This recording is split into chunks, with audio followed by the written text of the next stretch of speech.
Friends, இன்னைக்கு நம்ம ஹெல்த்தியான டேஸ்டான அதே டைமில் குயிக்காக செய்யக்கூடிய ஒரு ஸ்நாக்ஸ் ரெசிபி பார்க்க போகிறோம். கோதுமை மாவு குழிப்பணியாரம். வீடியோக்குள்ளே போகிறதுக்கு முன்னாடி இந்த சேனலை ஷேர் பண்ணுங்கள், சப்ஸ்கிரைப் பண்ணுங்கள், பெல் பட்டனை கிளிக் பண்ணுங்கள். வாங்க வீடியோக்குள்ளே போகலாம். கோதுமை மாவு குழிப்பணியாரம் செய்ய தேவையான பொருள் என்னென்னு பார்க்கலாம் வாங்க.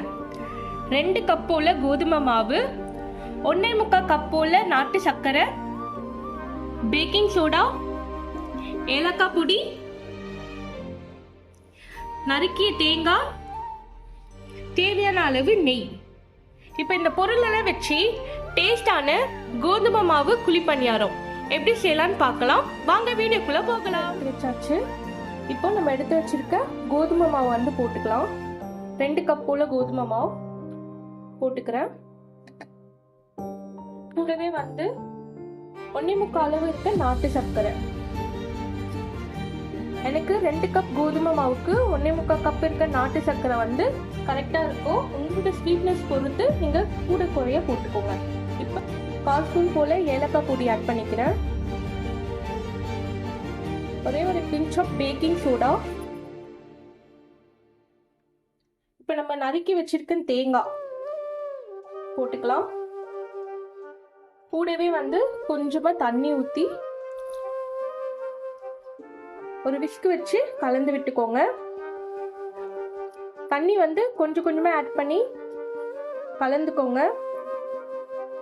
ஒரு 5 to 6 மினிட்ஸ் வந்து நல்லா விஸ்க் வச்சு மாவு வந்து கட்டி இல்லாமல் கலந்து விடுங்க. இப்போ மாவு வந்து கட்டி இல்லாமல் நல்லா கலந்து விட்டாச்சு. நம்ம போட்டிருக்க நாட்டு சர்க்கரை எல்லாமே சேர்ந்து நல்லா இட்லி மாவு பதத்துக்கு வந்திருக்கு. இதுதான் வந்து கரெக்டான பதம். இங்கே பாருங்க, ரொம்ப கட்டியாகவும் இல்லாமல் ரொம்ப தண்ணியாகவும் இல்லாமல் கரெக்டான பதத்துக்கு வந்து ரெடியாக இருக்கு. இப்போ வந்து இதை 10 to 15 மினிட்ஸ் வந்து நம்ம எடுத்து வச்சிடலாம். இப்போ ஸ்டவ் ஆன் பண்ணிக்கலாம். ஸ்டவ் ஆன் பண்ணிட்டு பேன் ஹீட் ஆனதும் நம்ம வந்து நெய் விட்டுக்கலாம்.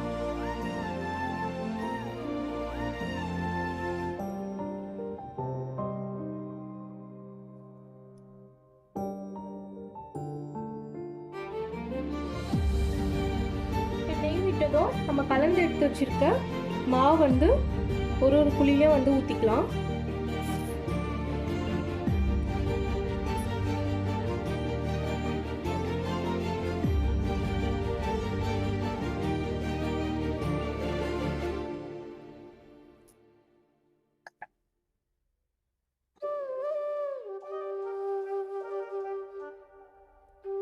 இப்போ பணியாரம் வந்து வேகிறதுக்கு 6லேருந்து 7 நிமிஷம் போல ஆகும். இப்போ பணியாரம் வந்து நல்லா வேக விடலாம். இப்போ ஒரு பக்கம் நல்லா வெந்து வந்திருக்கு. இதை வந்து நம்ம திருப்பி விட்டுக்கலாம்.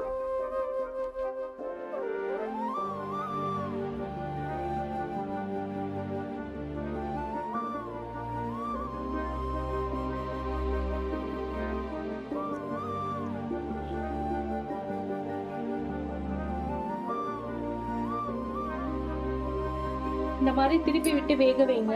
எல்லாமே நல்லா வெந்திருக்கும்னு நினைக்கிறேன். இப்போ நம்ம செக் பண்ணிடலாம்.